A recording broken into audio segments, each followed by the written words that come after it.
Welcome to Chemo Coffee Talk, your weekly dose of resilience, inspiration, and a whole lot of heart. I'm Carly Fouth, a triple-negative breast cancer survivor who started this podcast right from my chemo chair, and now I'm coming to you straight from my kitchen. Whether you're fighting the fight yourself, supporting a loved one, or just here for a little encouragement, you're in the right place. Every week, we'll chat with my cancer-fighting buddies, caregivers, and experts, sharing stories that are real, raw, and uplifting.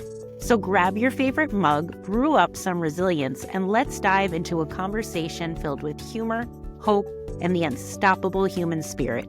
I'm committed to continuing this podcast to reach and help as many people as possible. And any kind of support makes a huge difference. So subscribe and share it with friends. Your support keeps me going and helps me spread hope even further. Thanks for listening.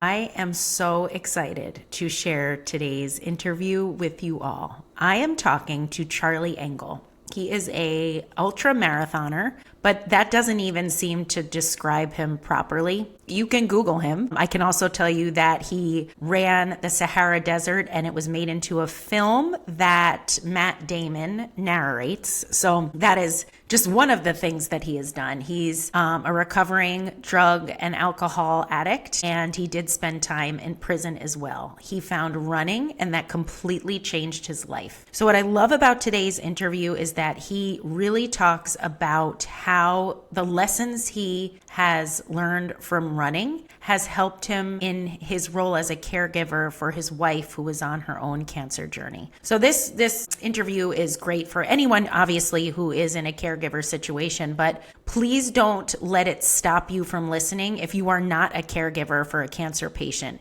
The advice that he gives really can be used for anyone in a caregiver situation, a parent, anyone. He gives such great information and such great insight to things that caregivers can do to remain mentally and physically healthy, and the importance of being able to hold on to parts of yourself even when you are in that role of taking care of someone else. So I'm so honored that Charlie spent some time with me. Like I said, I'm so excited for everyone to listen to this episode, watch or listen. Charlie does have a book out. I will put that in the show notes, and I'll also put a link to the movie that was made about his run of the Sahara. He's incredible. So without further ado, Charlie Engle.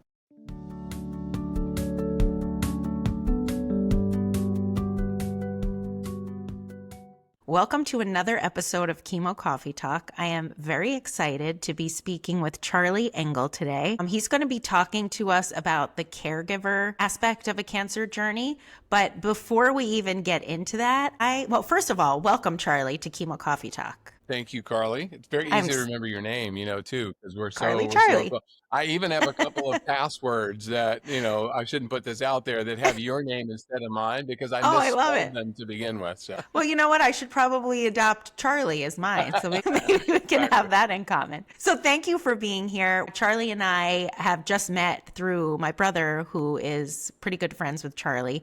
So I've heard so much about Charlie over the years, so I'm so excited to be able to talk to him. Charlie, before we dive into the whole caregiver cancer experience, can you just tell the listeners a little bit about who you are and what you do, because you are remarkable. So tell us a little bit about yourself. Gosh, thank you. Well, it's been it hasn't been boring. Let's put it that way. It's been a journey, but I am going to keep it super brief. But I grew up in North Carolina, 18-year-old parents. My dad left pretty early on, and I only bring that up because I think it really informs a lot of my future life, which ended up being a serious overachiever in high school, an incredible underachiever in college because I went to college and discovered that I could drink without anybody monitoring me. Mm-hmm. And, and in short, I spent, 10 very long, painful, apparently necessary years in the throes of addiction of all kinds. And, those 10 years, I was lucky to survive for sure, but, ended up being, I think the most informative part of my life. You learn a lot of tough lessons. You do learn how to push through and be a survivor, I guess. When I finally got sober at 29, I had already been a runner and an adventure athlete, and I sort of just decided this feels good to me. Like, this is I like this sort of planned suffering. I liked going out and making a goal and reaching that. And that led to hundreds of marathons, probably 100 ultra marathons, of 100 miles or longer, a very long run across the Sahara Desert, 5,000 miles, and then a lot of other big adventures. And along with that was this slow evolution of my understanding of how my addiction and my addictive nature and obsessive nature was related to these big adventures and to my approach with life. A very I don't love structure.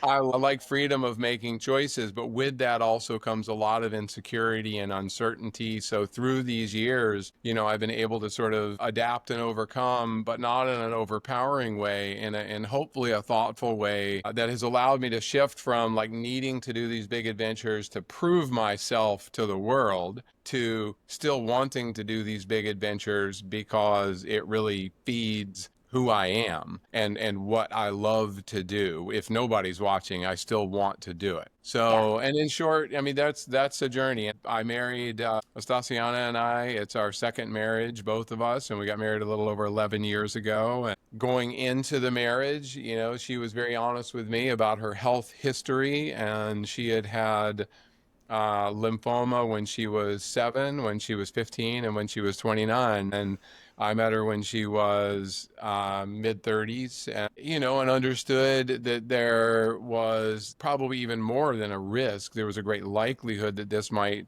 happen again. But in her previous cancers, she had, as she likes to say it, she kind of like 6 months, 8 months, she kicked ass. It was, I mean, it's never gone because with cancer Uh-huh. survivors, there's the residue of the treatment, which very often is more toxic and damaging than the actual cancer itself. But she still had kind of moved on from those.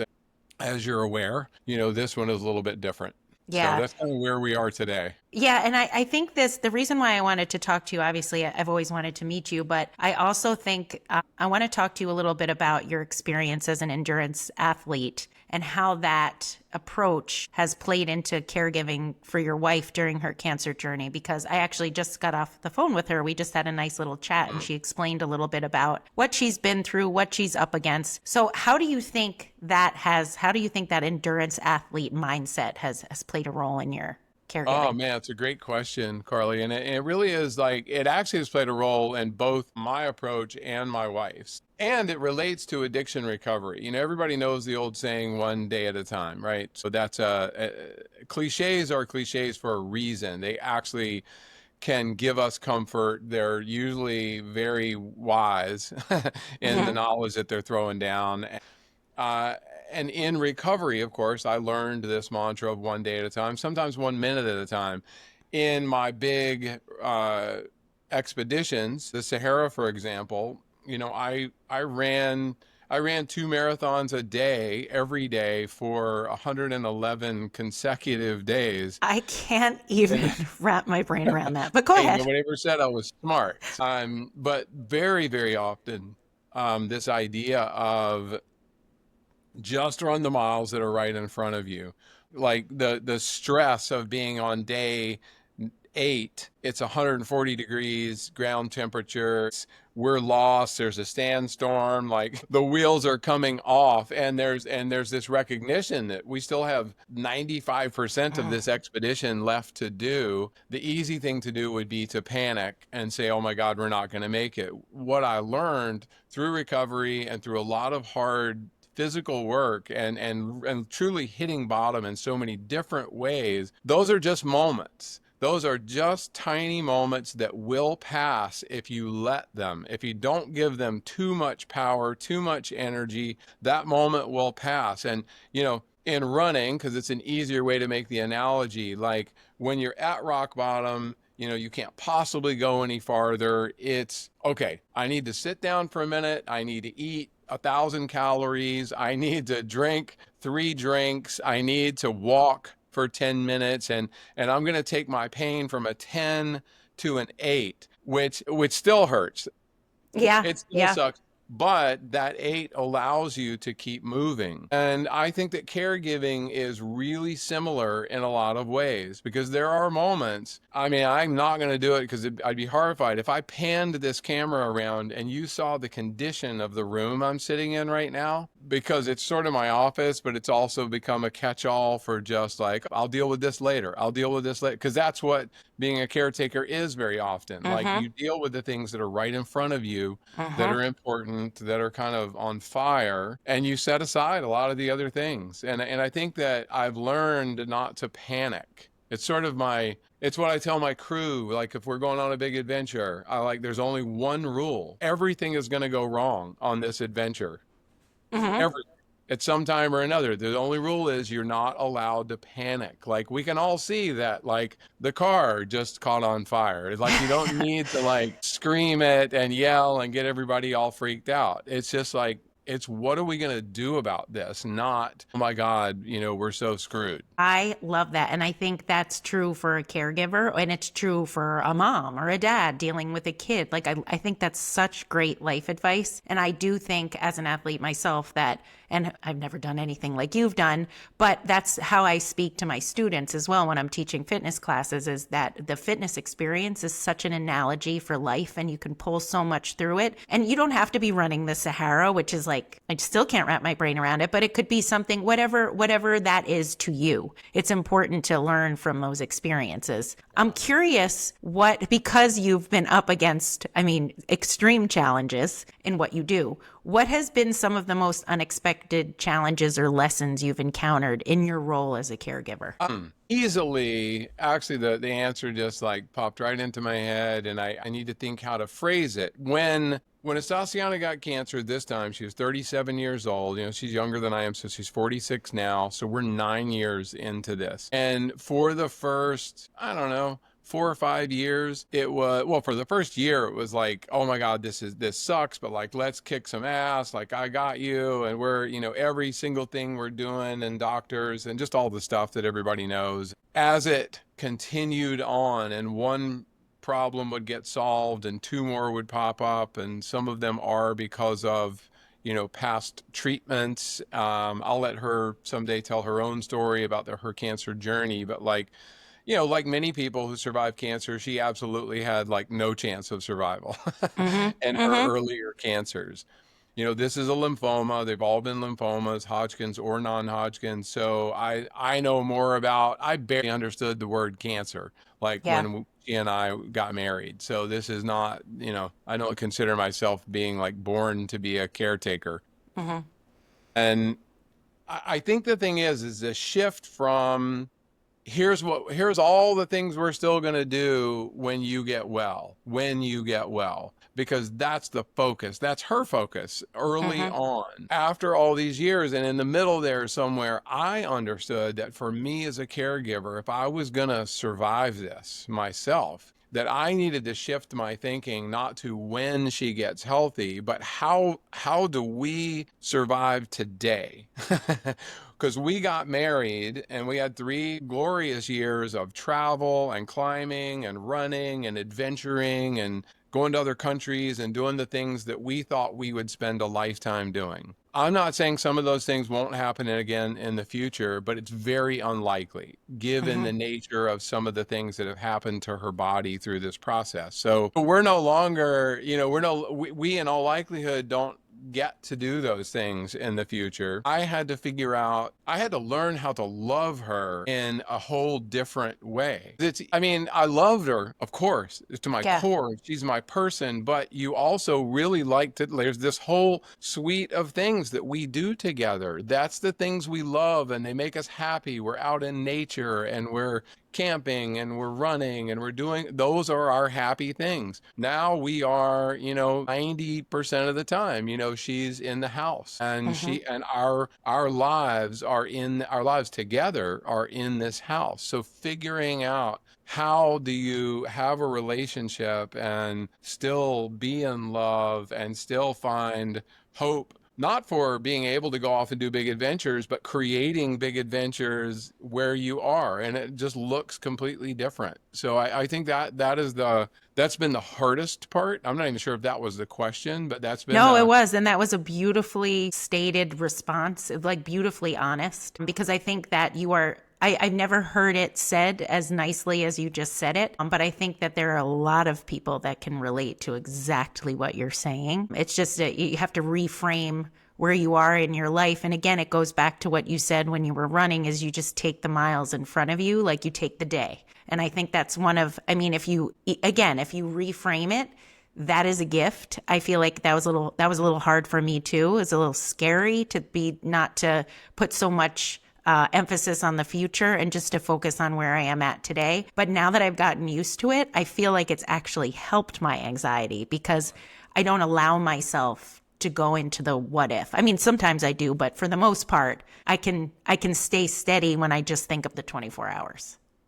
Well, and I love what you just said because I think also there's the allowing yourself to sometimes just feel like shit.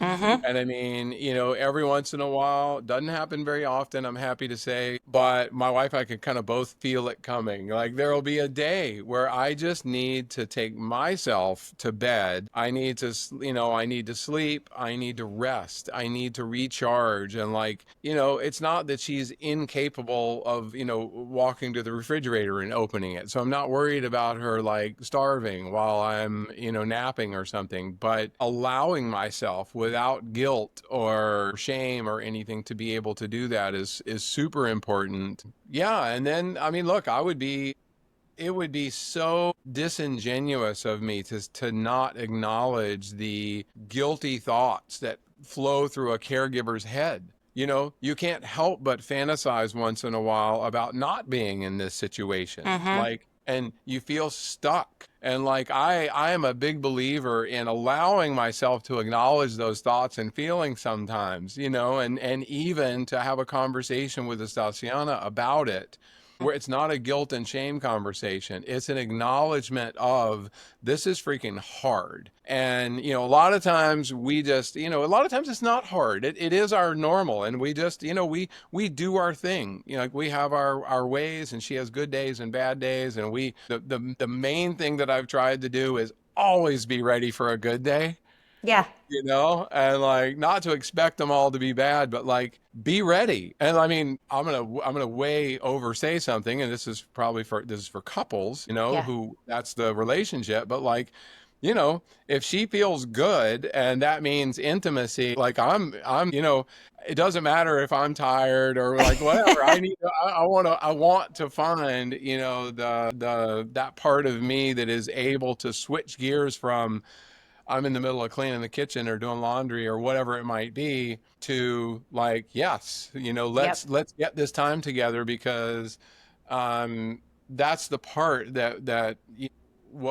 I mean, it's an important part of any relationship, but like it's certainly an important part of ours, but not having that time together intimate really begins to erode the relationship. And so we have to look for times to make that happen. So this question is kind of plays into what you've just been talking about. So what are some other ways that your role as a caregiver has impacted your personal well-being, and how do you navigate maintaining your own health and mindset? Because you are someone who does things that requires a good amount of time, like your hobbies take time and your hobbies are different than most people. So how has that role impacted what you like to do as Charlie outside of Astacianna? Yeah, well, it's a great question, and it really I'm lucky. Well, I'm not lucky. I married somebody who's an athlete. Like I knew, like she was a former professional beach volleyball player. She cycled semi-professionally. Like she knows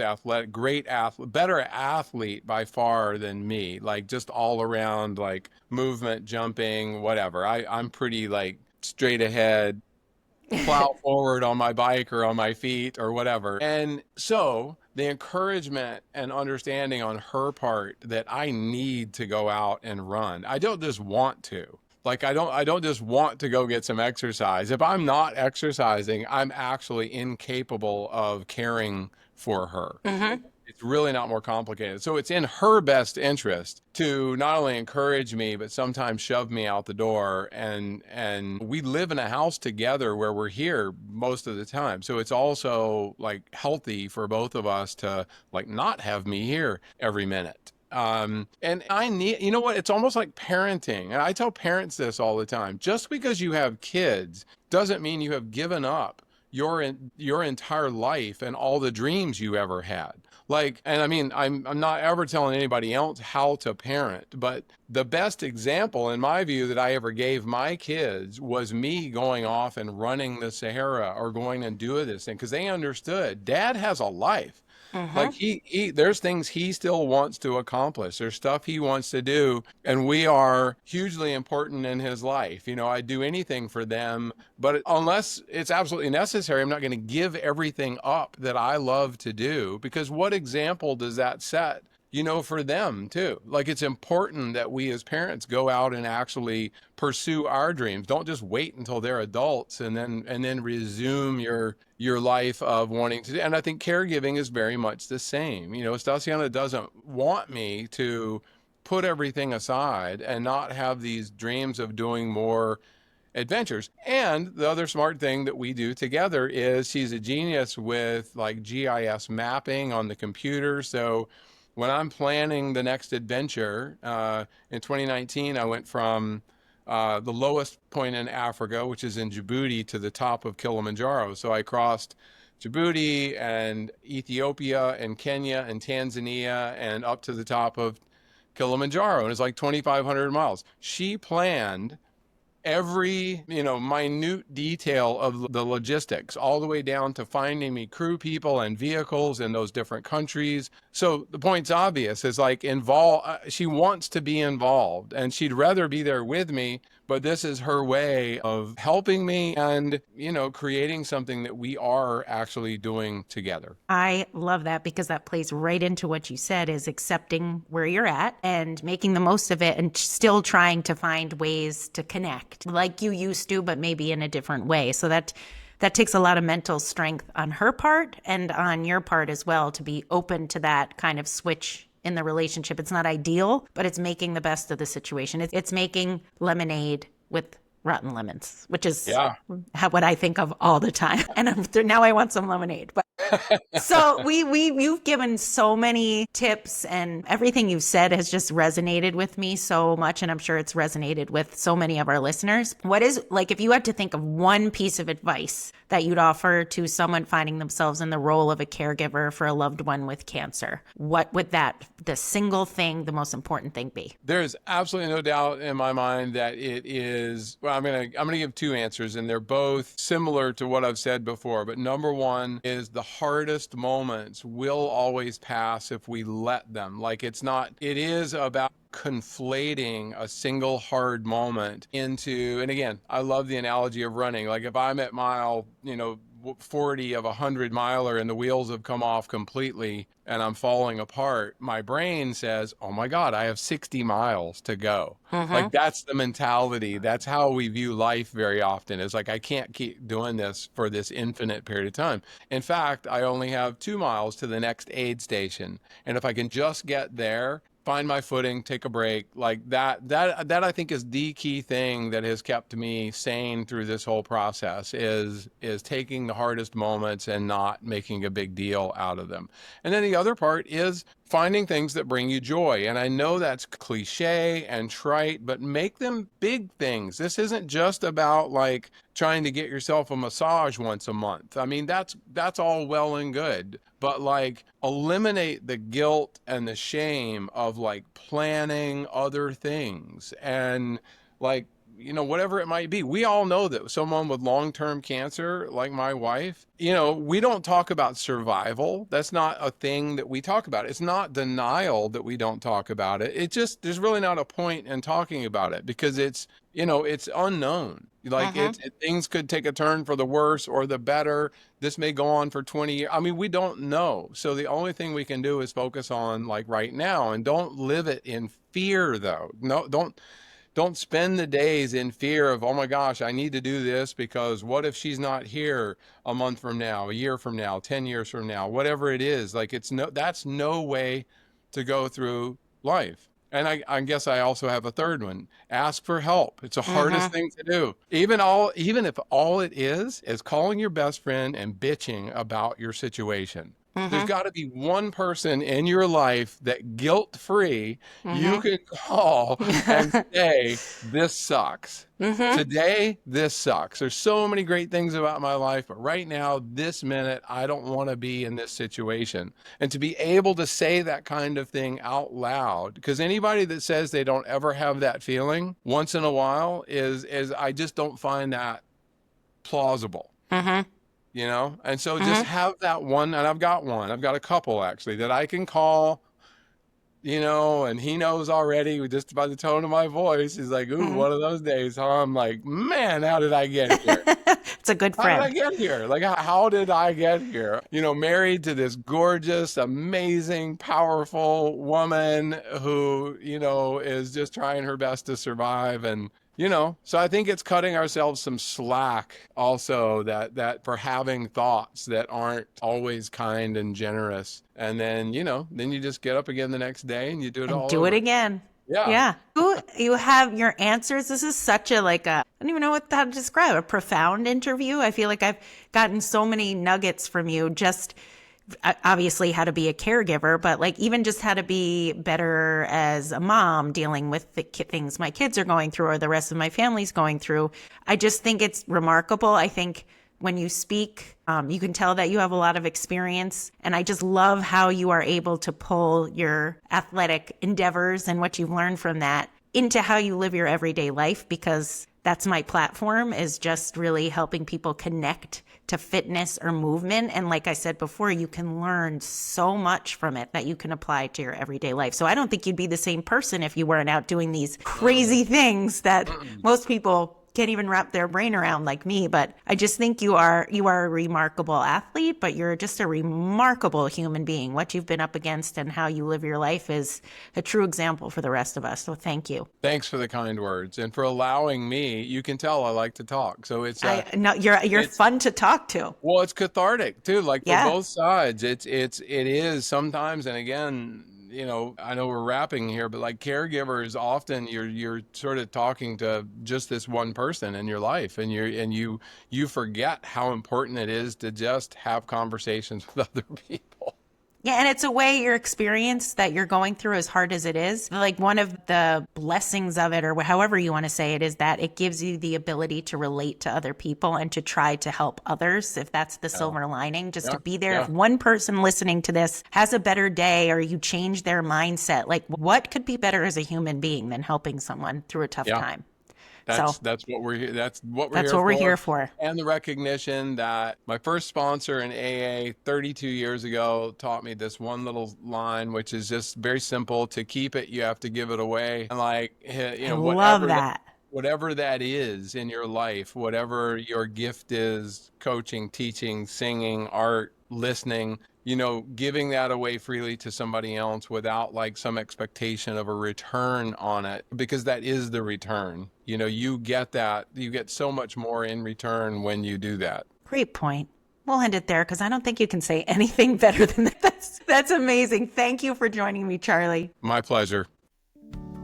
Thanks for joining me today on Chemo Coffee Talk. I hope this conversation left you feeling inspired, uplifted, and a little more connected. Don't forget to subscribe, share this episode with someone who might need it, and leave a review. It helps me reach more people looking for hope and resilience. And remember, no matter what you're facing, you're never alone. Until next time, take care of yourself and keep moving forward.